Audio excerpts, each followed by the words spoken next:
I know now what I want to say in my intro for my podcast. I'm going to start with a warning to other creatives. Create like it's your last podcast, last graphic, last painting, last blog post. There's so many forces out there that want us to be bland, and that is not possible with this fro. I have too many thoughts about celebrating us, reading what I want to read, pointing out donkeys, what links us together and shouldn't tear us apart. I'll also give you bonus content through TNFro's Bar on my Patreon, and if you become a Melanated Nerd. I also will share content about getting the real tea on reality TV. Join me in this episode of TNFroisReading for the wild ride, and thank you for listening.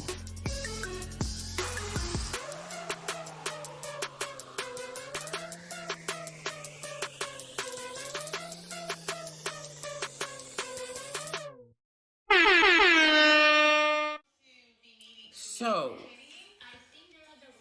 closer and closer I get to the end of the season, it feels so weird. I don't know. I am in such a different place and still grateful for the journey I've had on this podcast. And just thinking of the end of this season, another season, 4 years in the game, but starting to think about it, this enterprise, as just that. It started off as a hobby and it's going to end as a hobby. And also considering not coming back if I don't get sponsorship. You know, that's a possibility. I did this as a passion project, but my passion now needs to pay, and it's okay for me to want it to pay. I think I've actually have a product that, from a creative sense, is pretty dope. My perspective is just that. But now I want to focus on other things, and I have a right to do that too. Finishing up a couple of screenplays, entering in some contests, and just seeing how that is going to play out. I am looking forward to the next steps of my creative journey, and I hope most people will come with me. And again, right now, I'm not planning on this. As I said, it's the third from the last episode of this season, and unless something dramatically changes, I'm not coming back to 2024. And that's going to be okay. And I think I'm going to be okay with that. Or maybe not. Who knows? I'm an indie podcaster. I own the show, and I can do exactly what I want to do. So, there you go. Butterfly in the sky, I can go twice as high.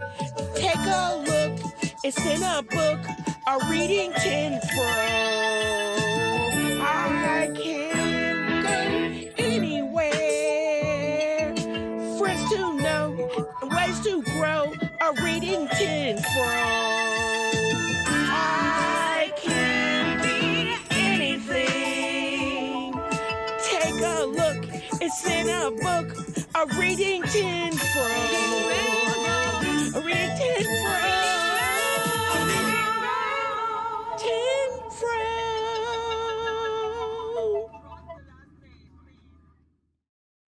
I don't know about y'all, but I find myself more and more agitated with racist double talk.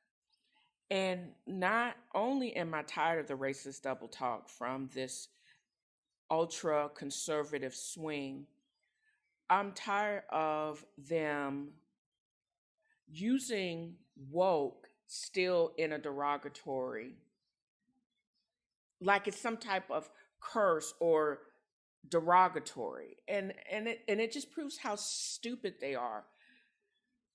Politico put out, and this is through MedPage, Politico dropped an article about the AMA, the racist Republican Party. Uh, they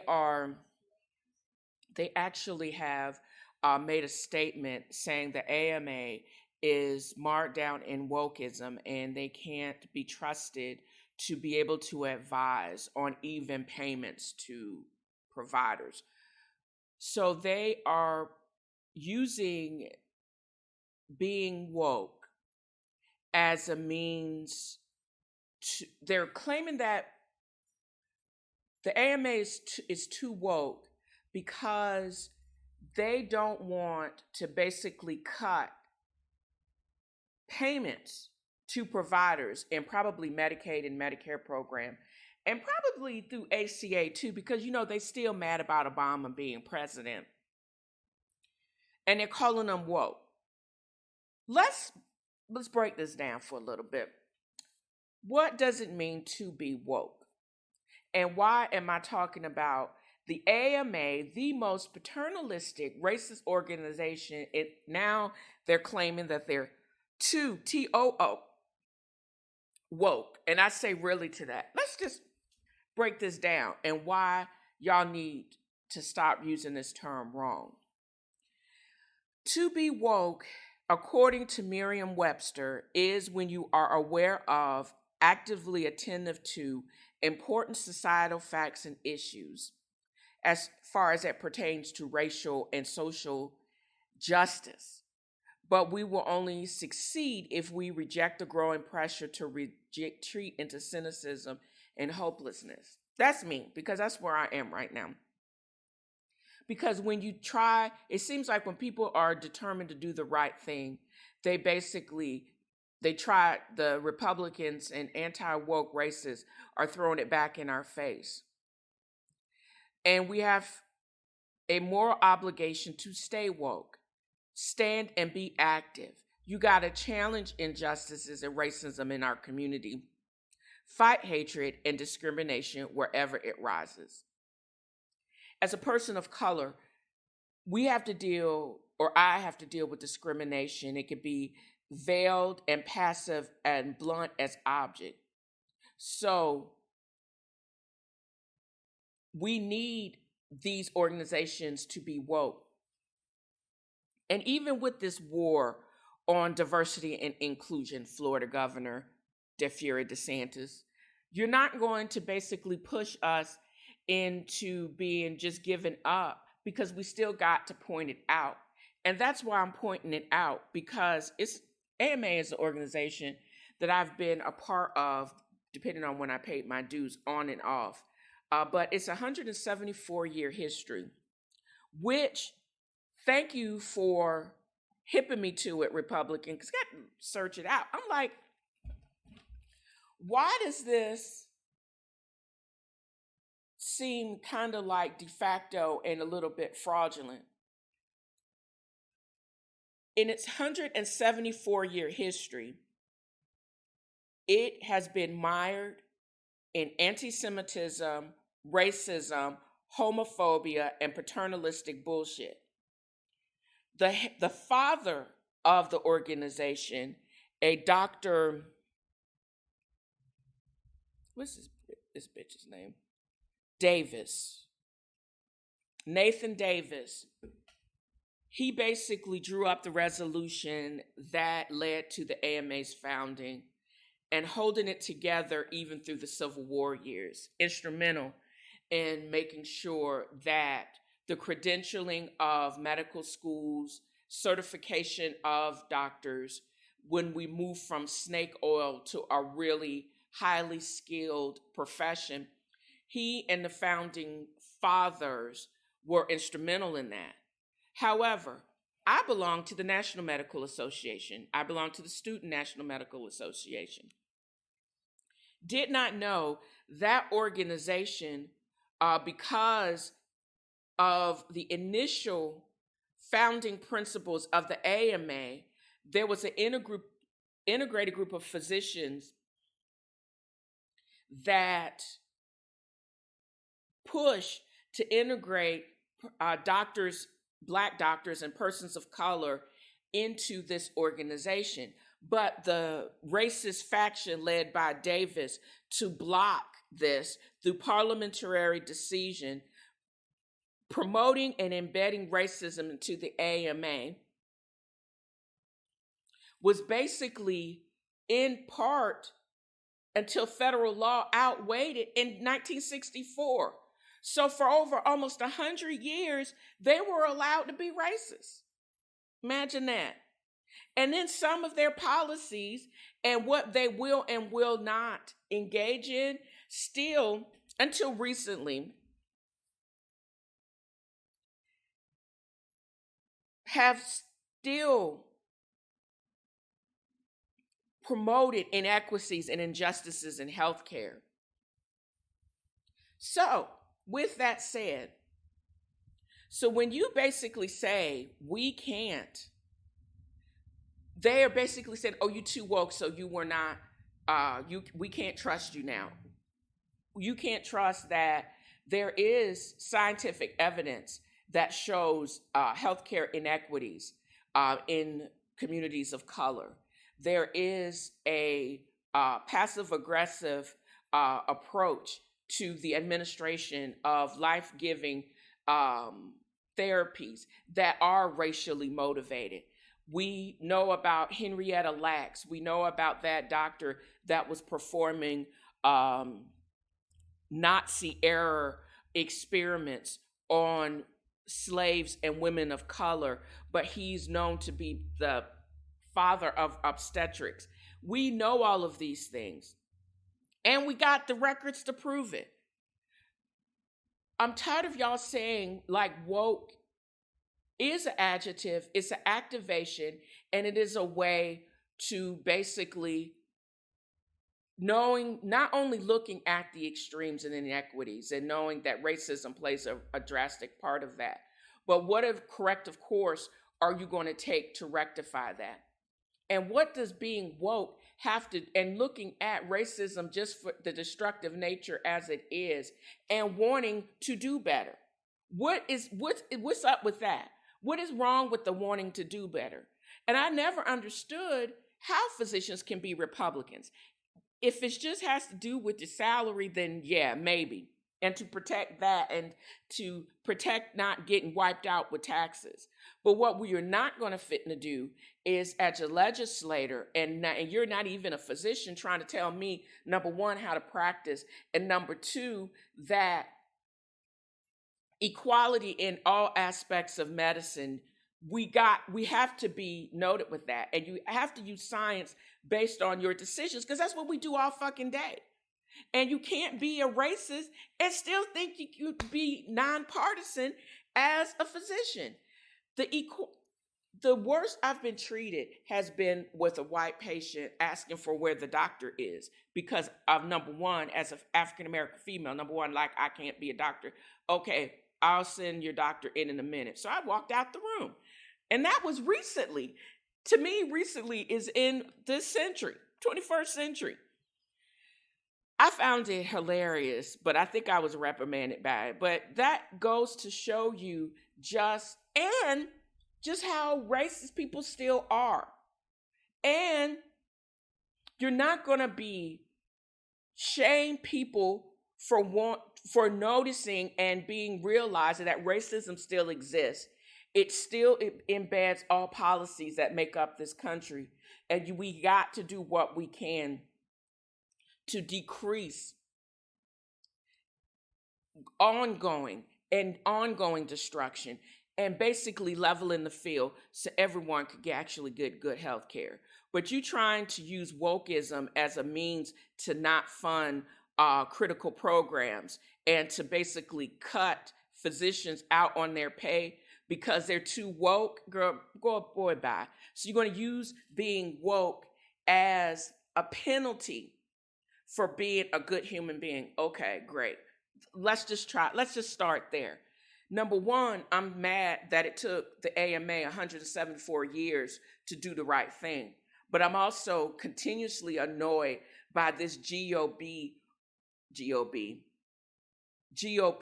ultra-conservative swing and trying to justify being a blatant homophobic racist misogyny.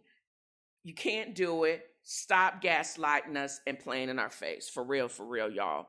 And sit down with the woke. You're using it wrong. It's okay to be woke. You should be woke because history not only is going to judge you, but people are now. Everybody needs to get your folded chair earrings. We're tired of you playing in our face. We're not that kind of Negro, and we will bust a chair over your head. You keep coming at us with this dumb shit. It's my homegirl, Laquita J. Elmore, Najee. Lift every chair and swing till all them white folks scream. Thought y'all could run up on our black king. I'm glad the squad pulled up, dedicated to knock if you buck. May it resound loud as the rolling sea. Throw your hats high in the air until Unc comes with the chair.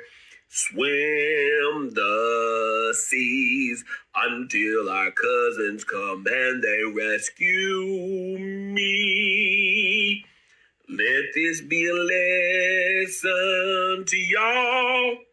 Remember the Montgomery Brawl, where white folks fucked around and they found out.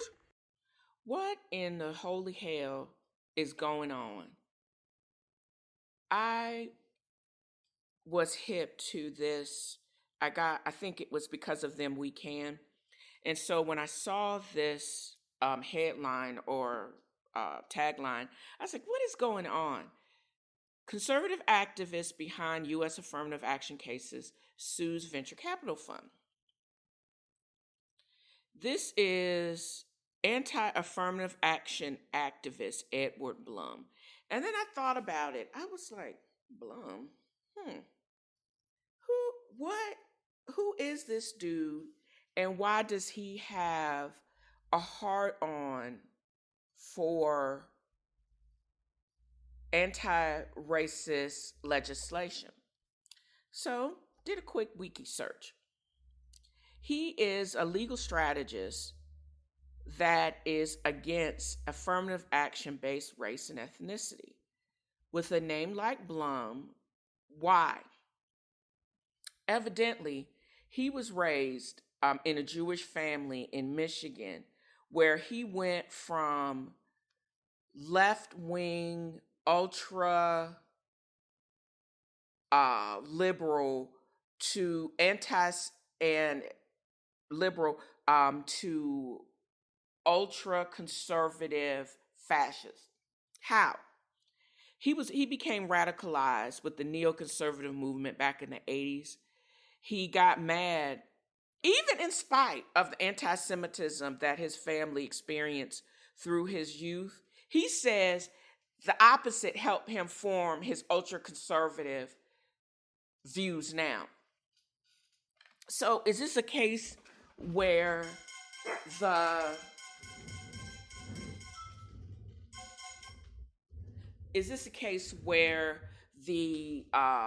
jail becomes a jailer? Is this where he becomes, I would go on record to say this neoconservatism sounds like Nazi era fascism, because he basically is fighting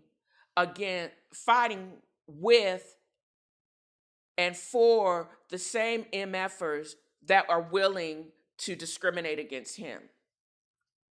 It's like, I don't even know if he's kosher, or does he profess of being a Jewish person. I don't know if he's in alignment, because what he's doing with all of his racist stands, with the reversal of affirmative action, with now, the reason why he's in the news now is he's going up against a venture capital company because he says you can't use, it is unlawful to basically, and this is fearless fun, it's violating the Civil Rights Act of 1866.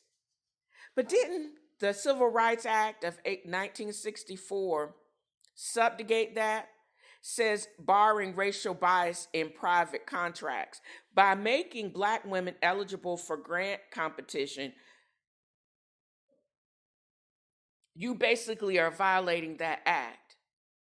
But the 1964 Act basically said that you can't use Blackness to discriminate to not get their action. So why are you now saying that you shouldn't use race at all? He really seems like, by making this a because you don't recognize racial bias inherent in every policy in the United States, you're willing to use rooting out using your race to give you a one up on for venture capital or for some other type of grant program to help other people to try to give us a one up when we know the field is not going to be level. Why does he have such a hard on for this? He basically ran against someone and lost because he sued the Texas. He ran against a Democratic incumbent that was nobody running against him. Nobody was running against him, but this motherfucker still lost. I honestly think he still lost because, number one, he was Republican. Number two, he was not qualified for the job. He realized that his district was kind of mired where we were separated into like all these black majority districts. And he may have been right. But I would also go on record to state that we were basically put in those districts to give white Republicans, and that's wild to me. His district was mostly Black majority, and at that time we were Democratic, but he still lost because I would counter that those districts were probably manufactured by white Republicans and they didn't vote for him, evidently, because the Democrats still won. So he mad because his Republican Party gerrymandered the district, put us all in the district, and he still lost. That means the white folks didn't vote for your ass.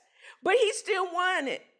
So now you're going after the very same thing because you want everybody to have not use race to pump for some when everything else is white. But you still, evidently, I'm sure he didn't get a grant and he was white and he still should have got it and he still wouldn't have gotten in. What kills me is with people like this. They cut off their nose in spite of their face. Still wouldn't have gotten into Harvard, still wouldn't have gotten into these places because, I'm sorry, just because you're not good enough has nothing to do with you being a Jewish. It has to do with you being a trash human being because I honestly think that's why you lost that initial election. And now you've brought down affirmative action when we've only had, 40 years of trying to reverse what happened to us over a 400-year history, and you say, 40 years is enough. We don't need affirmative action anymore. Really? All I have to do is basically, I'm looking at this, the lawsuit that he is basically using for the Fearless Fund. And it's why people like me are looking for ways to free up our income because it keeps me being cynical and hopeless because we got these fools using our own laws that were meant to help the population to subjugate the population, and you have some zeal and you want to become the next little Hitler. We understood one, Hitler was a sociopath. He got a whole bunch, he used the German people's hatred against his own race and orchestrated almost extermination of his own people. And he thought he was justified in it. This motherfucker is basically wanting to subvert the laws of democracy and for equality and wage war on inclusion and diversity. For what? You can't justify this at all and crazies and not think we're not going to think of you as a fascist. I'm looking at you, brother, and I'm glad you partially shaved, because all you do is need that Hitler kind of mustache, mini mustache, and you would go on record. I think your booby would be ashamed of you. And I'm wondering, when your mama said, when you became a Republican and you became the first Republican that your mother actually first one that she's met, I'm wondering if your mama would be proud of you and your stance. Because there's nothing you could basically justify in what you're doing. You're waging, and you are waging, and it's like you're trying to get them back because they tried to make you inclusive and stand up for what's right and diversity. And is it like you're basically still in your old age because your ass is 72? Are you still, is this the backlash about what you couldn't do when you were a kid and you didn't want to be a left-wing liberal, and this is your how you choose to the backlash of that? You're basically swinging to the ultra right because your family was so left swinging, but it's not going to obfuscate, it's not going to take away that this is so against all the tenets of your religion and just being a decent human being. What you're doing is just so disgusting and shameful. But you're still, in your ultra neoconservative fascism, you're still going forward with this anti-human, good human being tirade. I think it's disgusting. And and as I said, history's not going to judge you harshly. Everybody like me, the people coming together with their folded chairs, you better watch yourself, bruh. And I'm just saying, we're tired of people masking, saying they're conservative when it's obvious what you're doing, and it's so bigoted and so racist that it's appalling and disgusting.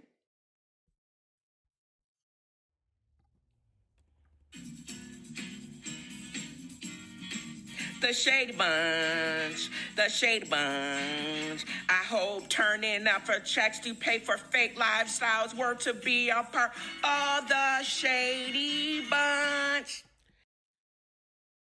So the bottom line is the reality of unreality TV. There's not a whole bunch to watch. I'm not going to watch Salt Lake City, Real Housewives. High pitch Karen's voices, I'm not with. Even though the Real Housewife of New York, this Bryn character she's compelling. Her voice, sigh, And last week, Uba and Aaron had the stupidest argument over a damn phone that Uba ended up losing again anyways. Also, I don't know about Jenna Talia. That was the most real she was. And she wasn't even being real with the women, her castmates. She was being real with a whole bunch, with a stranger. And I can't watch another season repeat of Real Housewife of Atlanta because I cannot bring myself to rewatch seasons 14 and 15. I've gone back and I've looked up some storylines, and this is reason why. Seasons 9 through 13 were the highest rated seasons in the franchise. They were averaging anywhere between 1 to 2 million views a week. They were really making, well, Candy was anyway, and maybe Portia, $1 to $2 million an episode, and they had the views to be able to afford that. What I didn't see in seasons 14 and the abysmal 15th season is they weren't even cracking 800, maybe closer to 900K views per month or per episode. That's why I think they cut it short to a raggedy 16 episodes. And even then, I could have did without it. And they only had a 2-part reunion, and they could have gotten by with the 1 part because the crap that they were rehashing was just that crap. It was just like Candy was just showing up because she had a contract, but it doesn't appear that she was really present because I think she had some serious ish that was going on. I didn't agree with the fakiness of Sheree, her non-relationship with Martell.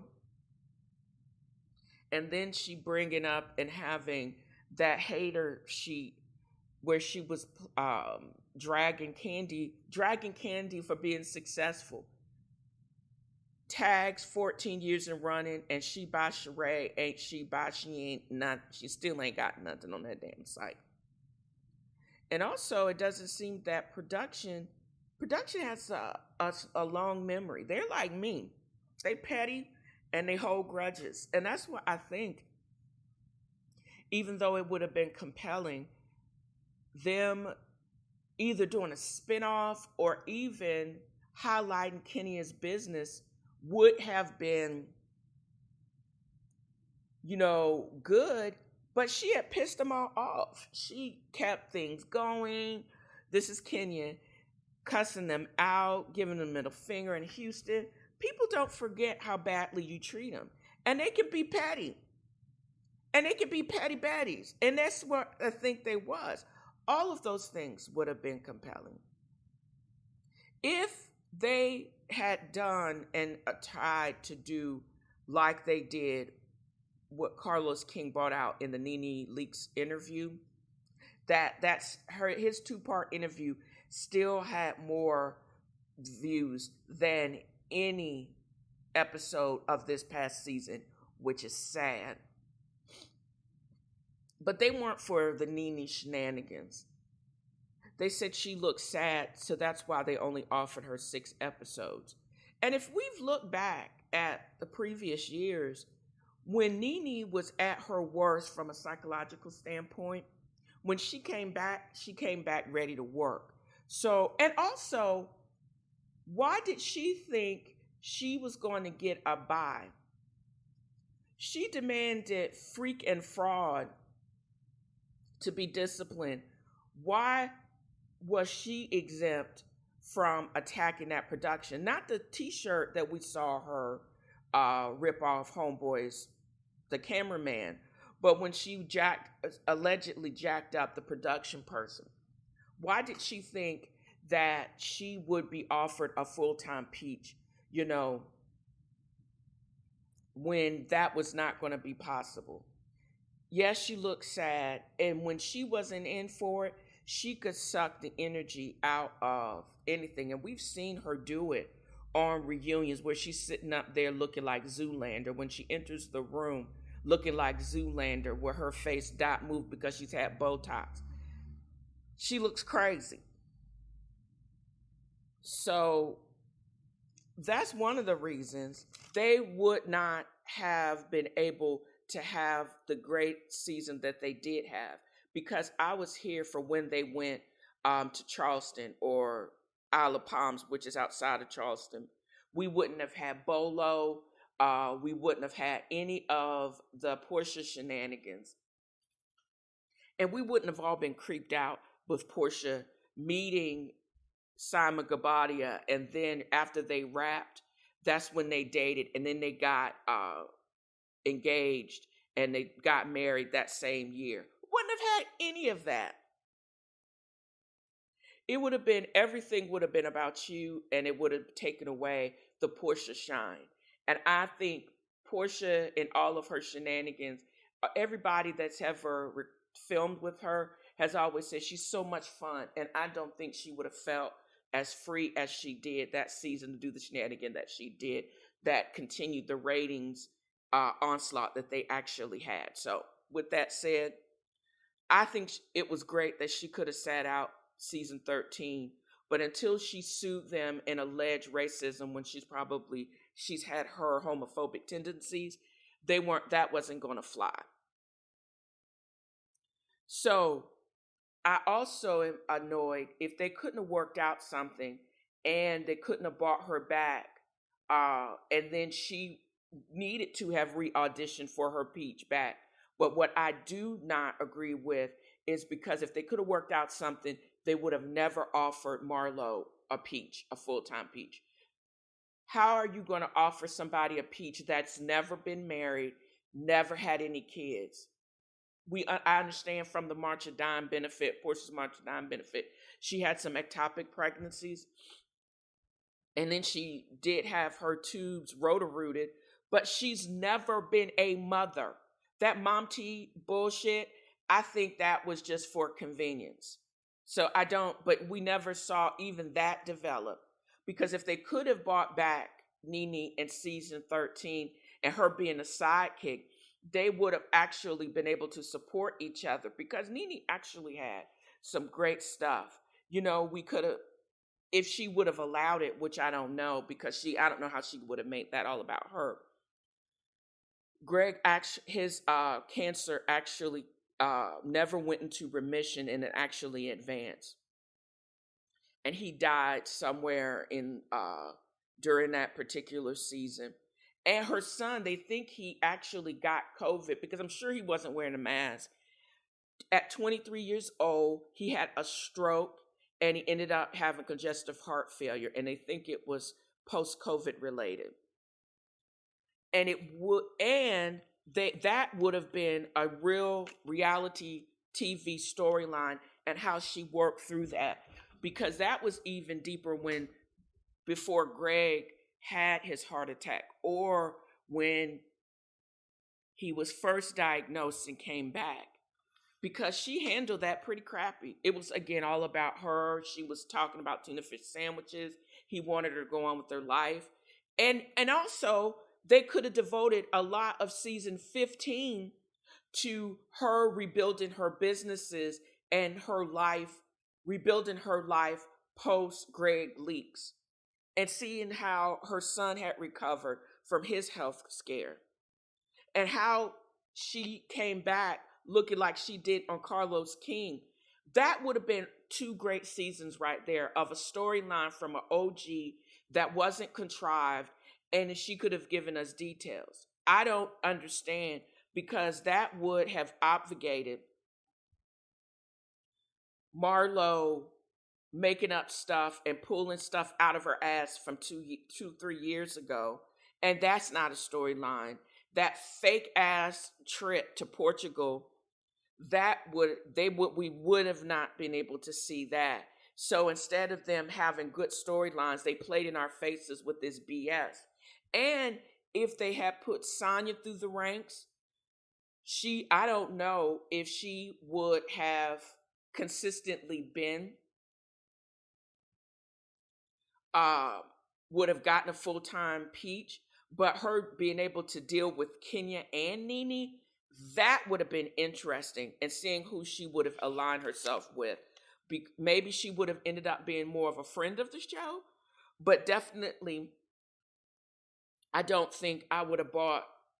Sheree didn't make sense with the Courtney of it all, And I don't think the only person that really could have kept her in check would have been Nene. And if Nene was still more full time, they definitely would have dared even to bring back Kim Z as a friend of the show, because the alliances would have been clear.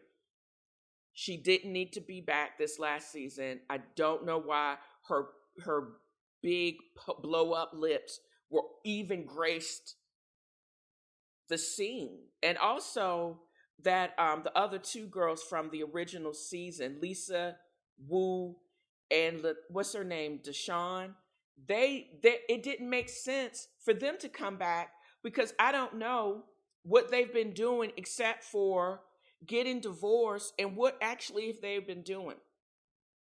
That whole round table with blow up lips and those two women, still didn't understand it.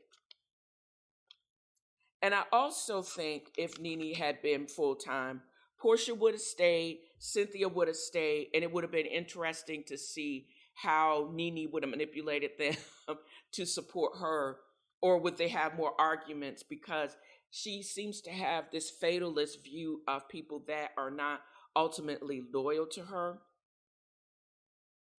And it would have been also interesting to see more of Cynthia with Magic Mike, and how Portia was adjusting to being with Simon, and how Pilar was becoming a less shady baby. That would have been cool. But what we saw, what they gave us, was a bunch of partial storylines, contrived storylines, and Marlo having fits for nothing. She did not, I honestly believe, she did not have a storyline. She should have never had a full-time Peach.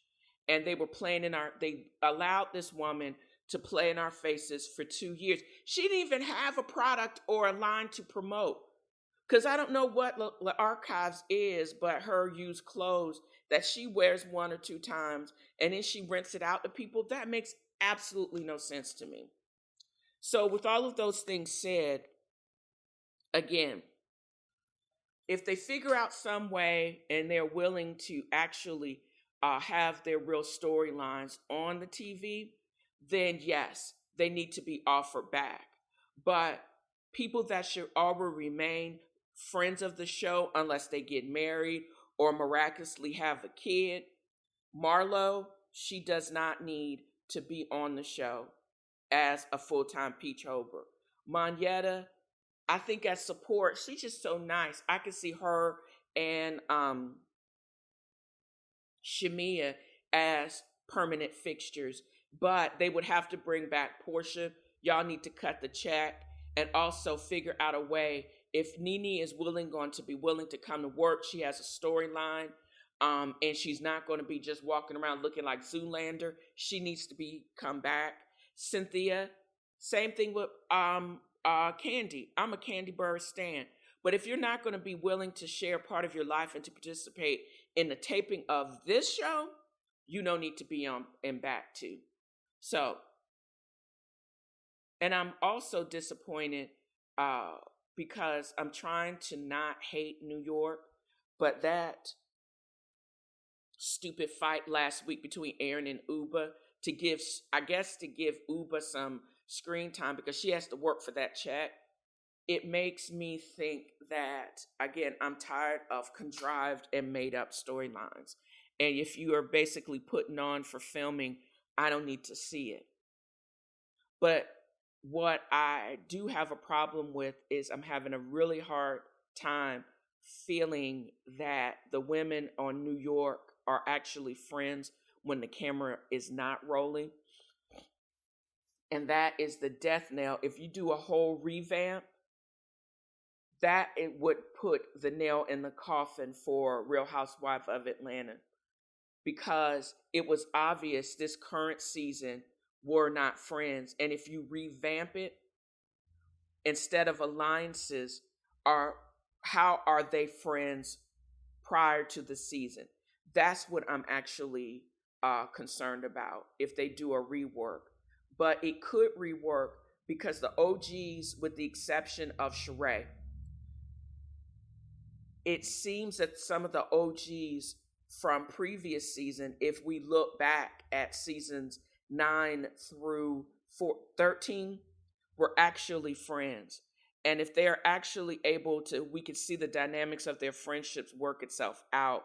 And they could be real with it, then it won't have to be revamped. But if we get a whole show reboot, and it's like this contrived mess that's on Real Housewives of New York, I don't know.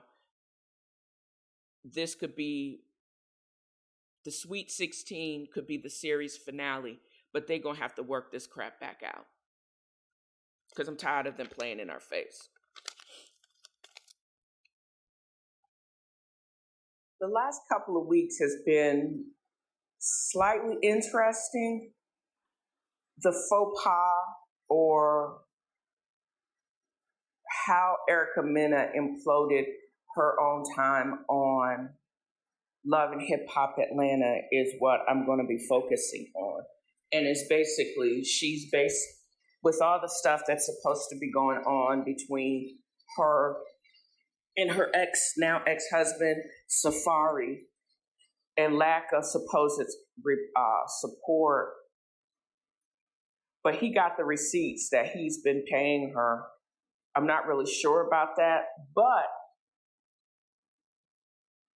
how did we go from a verbal altercation with Spice, the dance hall reggae star, to her flipping tables and then calling Spice a monkey? How did that one statement basically implode? Because she couldn't retract it back. And then she doubled down on it by making monkey sounds. She knew exactly what she was doing. She was going to take the worst insult that she could, hurl it at someone that is known for standing up against colorism, and she knows probably a little bit more about how Spice came up. Everybody knows her as Spice, but her name is like Grace Williams or something like that. She grew up in the rough part of Jamaica, clawed her way to the top of her game. The previous years, she almost died getting lipo and some other augmentations down in the DR. Survived it to come back. She's not quite back yet, because it seems like she may have some revision surgery that she's going to need for persistent hernias, but this is Spice that I'm talking about. So they have this argument, and Love and Hip Hop, or MTV, basically aired the fight and the aftermath of the fight, right after the production company announced that Erica Mena, due to those circumstances surrounding her hurling that racist slur, would not be asked back to film next year, which is big in reality TV. She's already been paid because they've wrapped. Not only have they probably wrapped recording, she's already got paid for the scenes that she for her time on Love and Hip Hop, evidently for this past year. So for them to say, no, she ain't coming back, if they do like they do on Real Housewives, everybody, as soon as they wrap, then you're offered a contract for the next season. So this is two things coming back. Now we know the Love and Hip Hop Atlanta is coming back, but we also know that she's not. It's been determined, not even halfway through this season, she ain't coming back next season.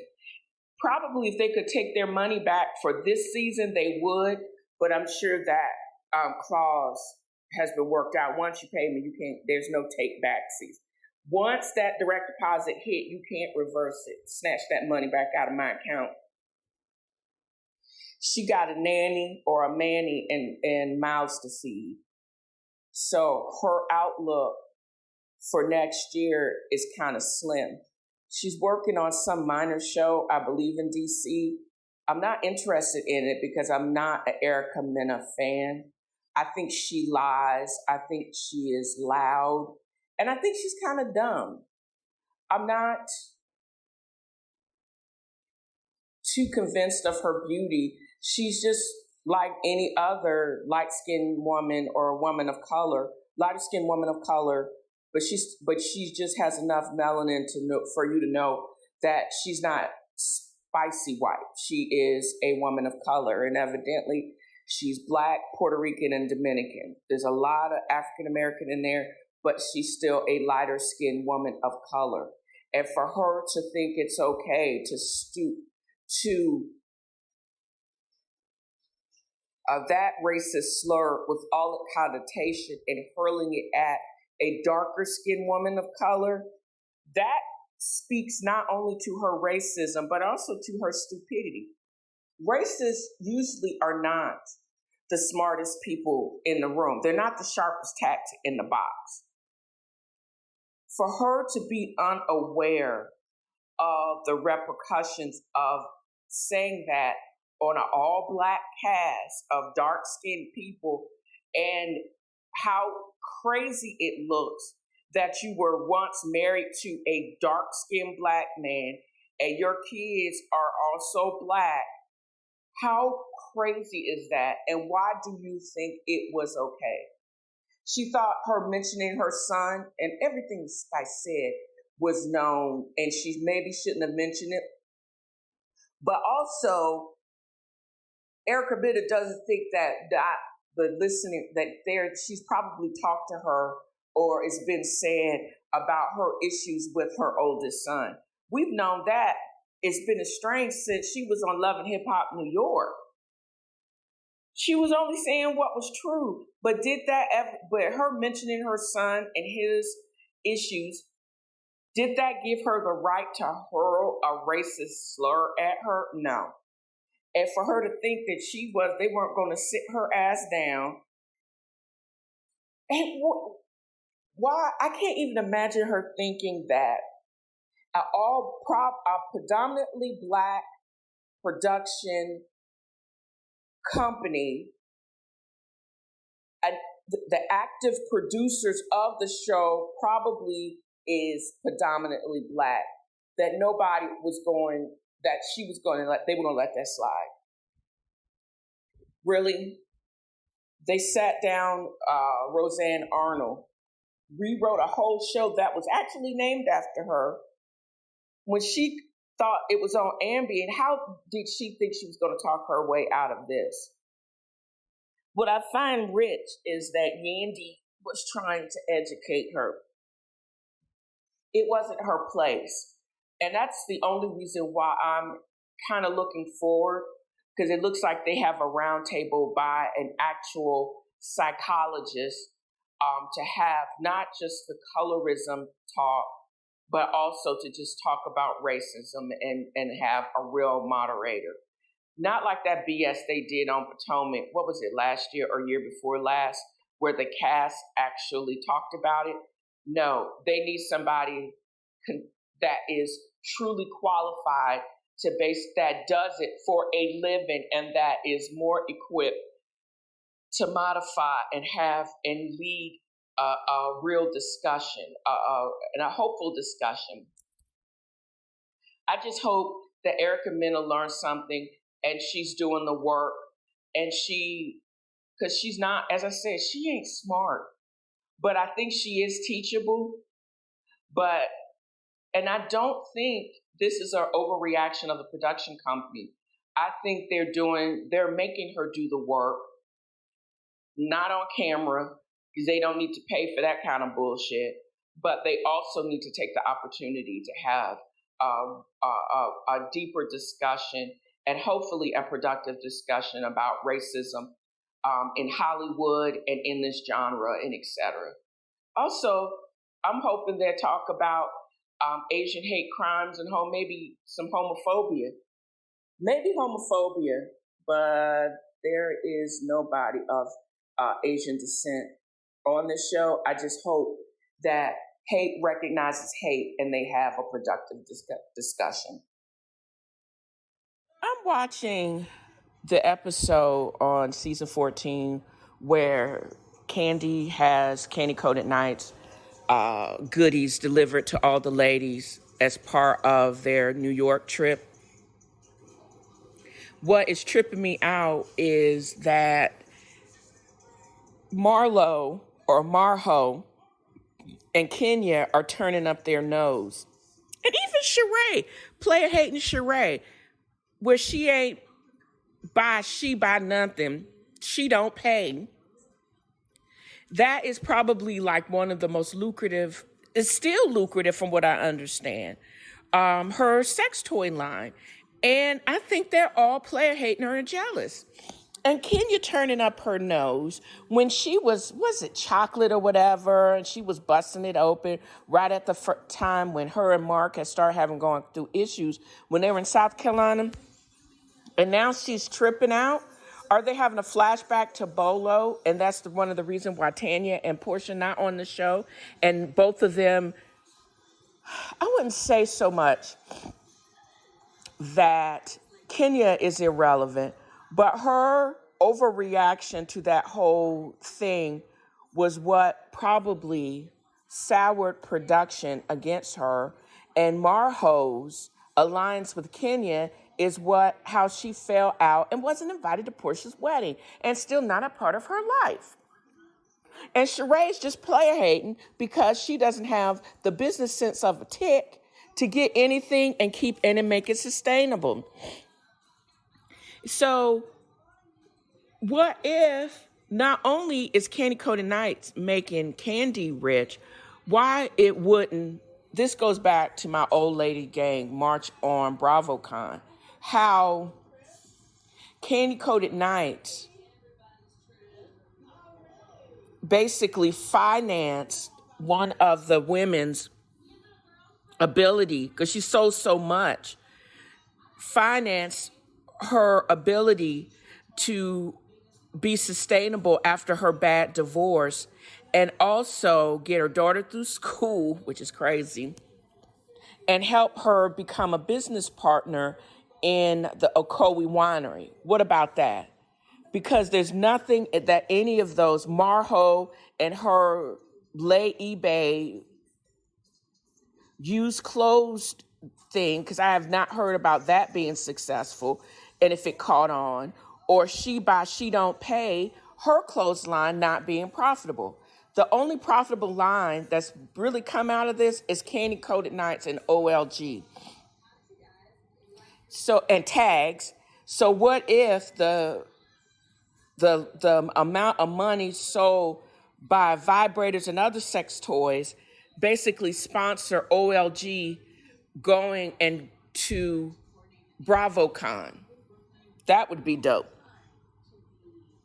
I'm really into and excited about doing the final touches on this script for OLG Takes BravoCon.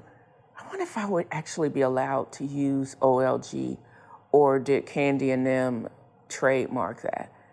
I thought I saw that they greenlit another Candy in the Game, and I don't know if it's going to be the OLG edition, the restaurant that is. And I wonder if Marlo is going to take some type of umbrage with it, because remember she had this whole big blow up the beginning of this season when Candy's nephew was shot at Blaze, or cousin. Was it cousin, Melvin or cousin? I think it was Melvin or cousin. But it basically triggered Marlo's reaction when her actual nephew was murdered by his roommate, but wasn't murdered anywhere at OLG. He had worked there previously. There was some talk at the time about filming and having a spinoff of that show based on the restaurant. But I wonder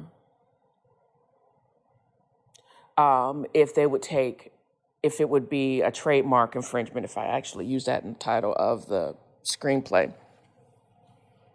But I think it would kind of be cool, because if one of the characters was contracting with Todd's shipping company, they would actually meet up every now and again at OLG to have teas in celebration of memorable scenes from the show, like Brooklyn's birthday, Barbie party there, in name of other Rainbow Kids, like March of Dimes, having something there like that. And it would just be kind of fun. I need to do, because I think there's a church that's actually around there, because one of the women, her husband actually dies. He basically sponsors a trip.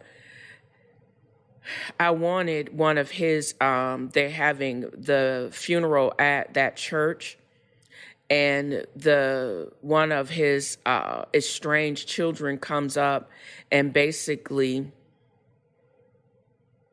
either serves her eviction papers because he or she thinks that they own the home.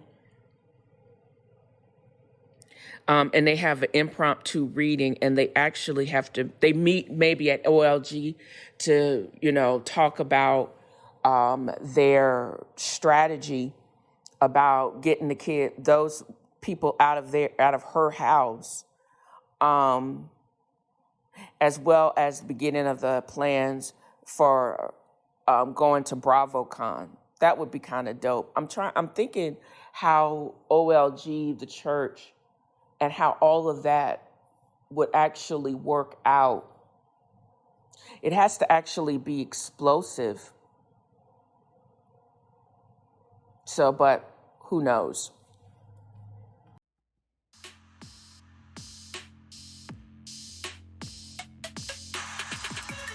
And that's it for this episode of TNFro is Reading. I talked cash-ish all last year.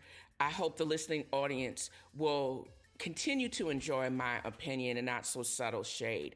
I mean, I'm 2,000 listeners per episode in, so go run tell that, haters. I may take it on the road if I get hint sponsorship. Navigate to DalesAngelsInc.blog for swag and extended podcast notes. Don't forget to hit like or leave a 5-star review. It gets me on top of the algorithms, and it may just get you on my show. 2023's motto is boss up and get the bag. And as always, tell a friend, and thank you for listening.